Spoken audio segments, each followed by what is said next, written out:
Now, Terrance Howard's discussion with Eric Weinstein is quite interesting. I haven't seen the whole, 4 hour discussion, but I've seen several clips. But now, let me give you guys a perspective. Having a PhD in physics and being a physicist myself, it's obvious that anyone would disagree with Eric Weinstein. Anyone with with a degree that one times one is not two, right? But I think there are different pros and cons of what Eric Weinstein of what Terrence Howard is doing. Terrence Howard is definitely a smart guy, and he has some very interesting ideas. And the scientific community obviously usually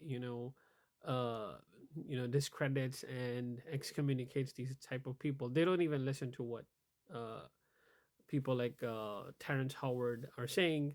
But Terrence Howard is a celebrity, right? So that changes things, and that's why you are seeing all these big physicists and mathematicians replying to Terrence Howard. But again, the pros and cons is one of the pros first is that Terrence Howard is actually opening up this chapter of questioning established scientific ideas. Now, why do I connect with Terrence Howard? I disagree with him, obviously, on a lot of things, but the reason I connect with him is because I have tried this as a physicist also to go against the flow, right? Um, Now, it is very difficult, um, and it is very challenging because the scientific community is very strict, and anything you say, it's like a pyramid, right? And at the top of the pyramid, these old guys, and this is something what Eric Weinstein has also pointed out. They're never going to listen to Terrence Howard because these old guys at the top of the pyramid, they push anyone down to the ground. Anyone who challenges established scientific method or scientific ideas. So there is a very like strict and intense atmosphere in the scientific community that if you try to challenge established ideas, you actually don't even get a job in universities, right? If you're well known and you're challenging established ideas.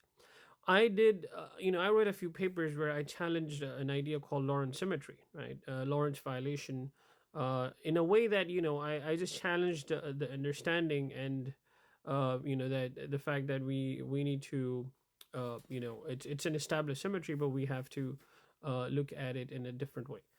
But anyway, so that's the pro of what Terrence Howard is doing.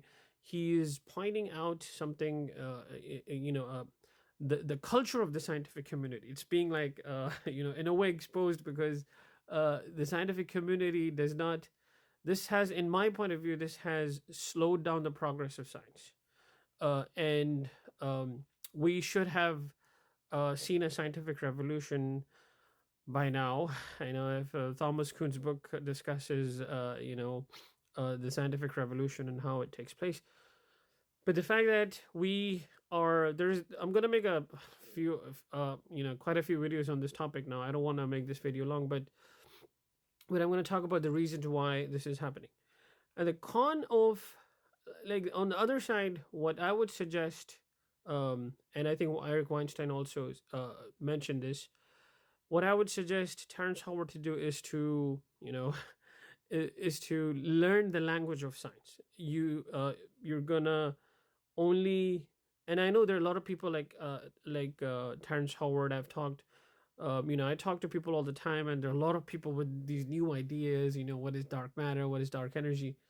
But the scientific community is only going to listen to you if you talk their language, and you have to get into the community, and then learn math and science and physics, and obviously it's a difficult process, but I think the scientific community needs to really work hard on this, and then let people like accept people like Terrence Howard and teach them the language of the time, the language of science, and then let them explain things.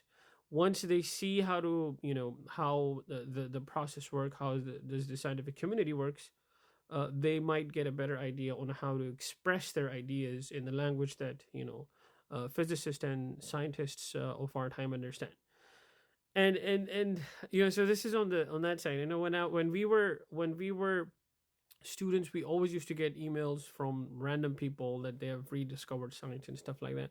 The scientific community never listens to these people, and and I agree with it. We need to change this, but at the same time, the people who want to do this, my suggestion to them is to learn the language of science. So thank you for watching.